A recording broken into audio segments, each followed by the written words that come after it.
It's inconceivable for someone lacking an academic background like yours to be involved in teaching, particularly since it could adversely impact her academic performance. Upon discovering that I was providing academic support to my niece, my sister-in-law directed her anger towards me. "Sophia, why are you associating with someone like her? What if you end up like her?" My sister-in-law seemed to perceive my presence as something detrimental, her cold attitude testing my patience. "Amy, think before you speak. Who do you think contributes to our comfortable life? Isn't it because Mary works hard at home?" In response to my mother-in-law's gentle words, my sister-in-law became even more emotional. "Why are you defending her? Isn't it her duty to handle household chores? She's not just doing housework. She works hard and contributes a lot to the household. You just gallivant around without contributing. If anything, you should be grateful to Mary. Do you really believe she's working earnestly? I can't imagine someone like her being interested in essential tasks." My sister-in-law then impulsively grabbed my desktop computer and threw it out of the window. "What are you doing? You're probably pretending to work hard without achieving anything. Leave this house immediately." I rushed outside to check on my computer, but it was damaged beyond repair. I had also lost valuable work data. Her immature actions genuinely shocked and disappointed me.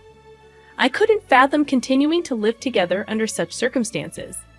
I had been tolerating it for the sake of my relationship with my husband and mother-in-law, but this incident pushed me beyond my limits. I left a message and decided to return to my parents. "I am Mary, 29 years old.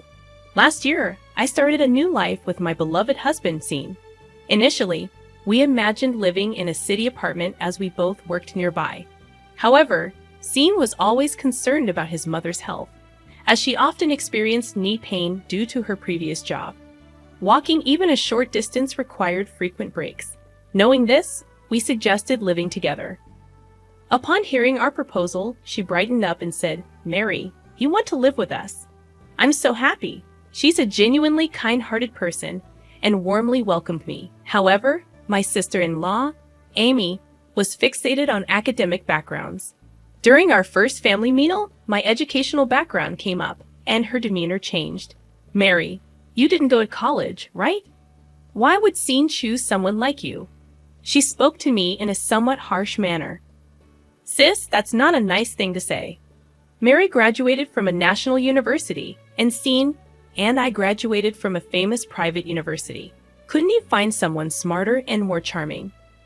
What's the merit of marrying someone with a lower education?" My mother-in-law reprimanded Amy, saying, "Stop it, Mary." I'm sorry for the rude things she said, but I was already left speechless. I grew up with my hardworking mother after losing my father at a young age. Unable to afford college, I started working.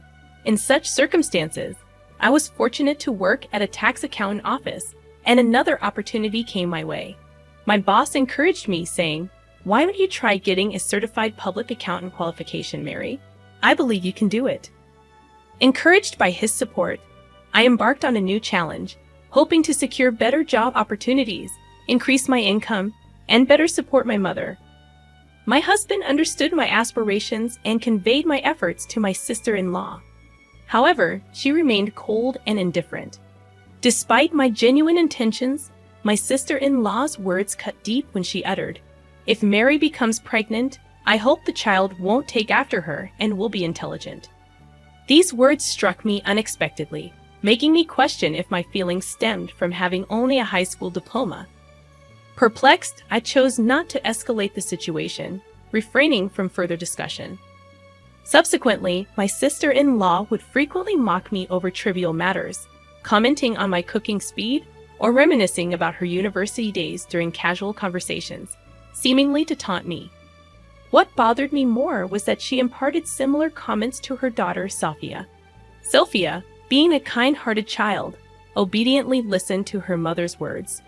My sister-in-law had high expectations for Sophia, now preparing for her junior high school entrance exam at S Academy Junior High. Although my sister-in-law took a part-time role there without a teaching license, she did it to avoid additional responsibilities. In front of me, she would deliberately tell Sophia Let's work hard together for the future. Frustrated, I bit my lip, lacking the courage to confront my sister-in-law and not wanting to drag my husband and mother-in-law into any trouble. Despite our infrequent meetings, I told myself that enduring her behavior would be okay. However, an unexpected development awaited us one day. My sister-in-law suddenly arrived at our house, holding Sophia's hand, and casually announced, "Mom, I got divorced. We'll be staying here for a while. Please take care of us." Both my mother-in-law and I were shocked by this sudden news, questioning why it happened so abruptly. My sister-in-law responded with a sigh, stating, "That man was so annoying till the end. He incessantly complained about the smallest things and never listened to me, yet he decided to divorce just because of that." Before my mother-in-law could continue, she stopped herself. "It's not just that," my sister-in-law replied with a bitter smile. "When I asked for alimony during the divorce, he only agreed to pay $600. After being together for so long, I was shocked by the amount. So, I thought it would be better to come back home where I don't have to worry about living expenses. Plus, I wanted to spend more time with you, Mom." She showed a slight smile and held her mother's hand. "I can live peacefully in this house." She then laid back on the sofa, scrolling through her smartphone, with packed bags and boxes scattered around the room. My mother-in-law and I were lost for words, watching this chaotic scene. A look of surprise and confusion was evident on my mother-in-law's face, and I shared those feelings as well. After a while, my sister-in-law handed me some of her clothes, asking, "Mary, can you wash these for me later?" I suggested that they should be sent to the dry cleaners, but she replied, self-centered, "You could do that much for me, right?" From then on, not only did her requests increase, but her troublesome behavior also intensified. One day, I discovered an oil-based pen stain on the laundry, which was clearly her doing. Upon seeing me sigh at the stain, she remarked smugly, "Oh, did I make a little mistake?" Then she added, "People with low education can't even do housework properly, can they? I wonder if there's any value in living for someone as useless as you." Her actions were causing my stress levels to peak. I reached my breaking point and finally decided to discuss it with my husband. "I work all day and still have to deal with housework when I get home. It's a real burden when she purposely makes things difficult." "I understand it's hard for me to see you going through this," my husband replied, listening to me quietly. He promised we'd find a solution together. That night, he confronted my sister-in-law about her behavior. My husband's warm words and actions always gave me a sense of security. However, from the next day, the harassment from my sister-in-law escalated even further. "You think he protects you, don't you? But to others, you just seem overly dependent. Relying only on a man doesn't make you strong. I don't have any intention of being dependent, depending on someone, being protected by them. To others, you might seem like a coward. Can't you stand on your own?"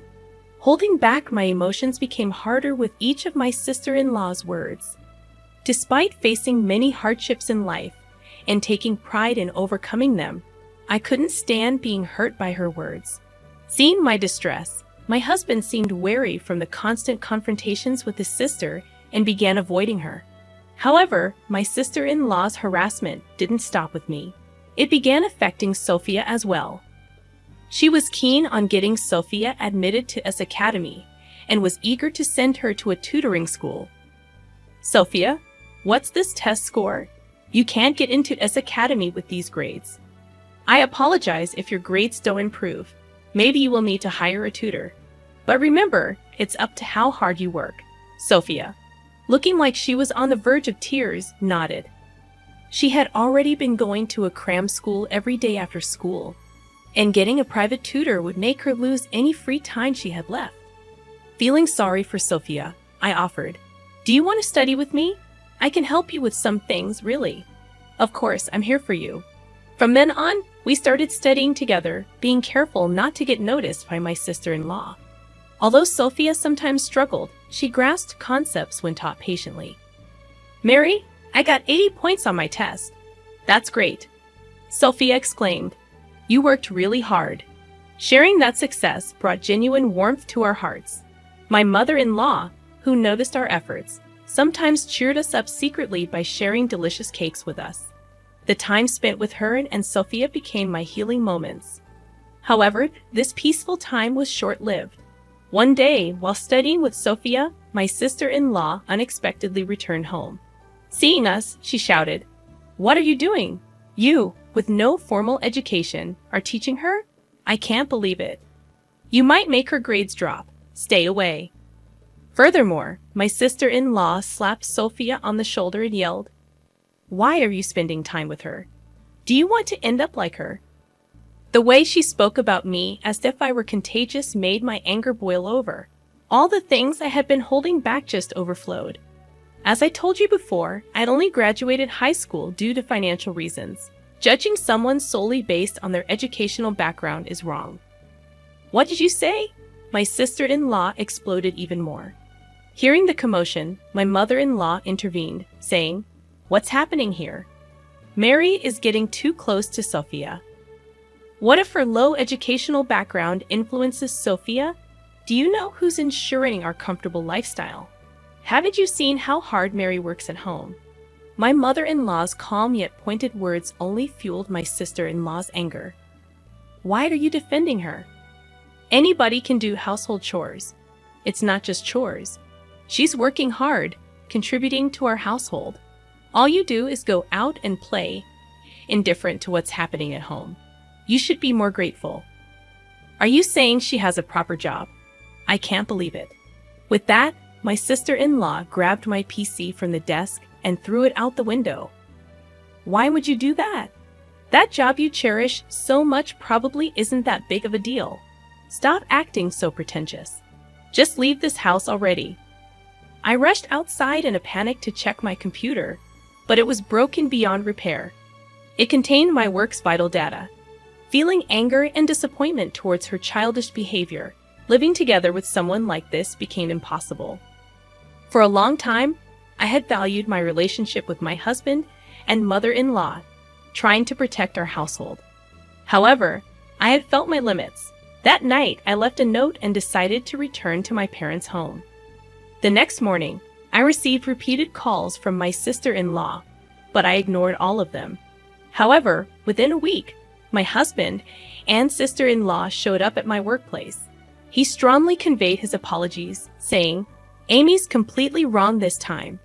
Amy, please apologize sincerely." Though encouraged by Sean, her dissatisfaction was evident from her attitude. "Why should I apologize? Sophia's grades have clearly dropped in her absence. Mary's presence must have been important not only for Sophia, but for you as well." Indeed, I had felt guilty deep down about Sophia's academic struggles. It seems there's no other way. "Mary, come back home and support Sophia's studies. I never wanted to live with someone with your educational background, but I'll endure it for Sophia's sake." I had wanted to return for Sophia's sake, but her arrogant tone nearly extinguished that desire. "If you truly care about Sophia's education, why don't you teach her yourself, Amy? You strongly recommended her to study for exams. So why are you neglecting her? I didn't want to be told anything by someone like you." Encouraged by Sean, her dissatisfaction was evident from her attitude. "I encouraged Sophia to study for exams because I don't want her to end up in a lowly position like you. Is that really all there is to it? I want Sophia to grow up to be an elite adult like me. I want her to graduate from a renowned university and build a career like the one I've established at the prestigious S Academy." She continued flaunting her own success. Unable to bear the exchange, my company's director intervened and tried to resolve the matter peacefully. "Excuse me. I assume you are Mary's family. Nice to meet you." "Yes, that's right." My husband greeted the director politely. "I have overheard a little. I'd like to affirm that Mary has shown tremendous capability and contributed significantly to our company." "Really? I never thought you'd hire someone with just a high school degree. Education doesn't solely define a person's abilities. Even compared to university graduates, Mary has been producing equal, if not better, results." My director's words left my sister-in-law with a surprised expression. Do you truly believe that? I think educational background determines one's status and value, the director responded. Carly, you mentioned you work at S Academy. May I have your name? My name is Amy Smith. You're Miss Smith. I've heard about your troublesome attitude and behavior. Are you implying Mary has been speaking ill of me? No, I haven't. I've heard about you from Mary, but I have heard about you from the principal and other staff at S Academy. Amy's eyes widened, clearly taken aback. Here's the reason. The director handed her a business card that clearly reads Academy Board Chairman. You're the chairman? Both my husband and I were utterly shocked, lost for words upon understanding the information on the card. Amy's demeanor changed instantly, her eyes filled with fear and surprise.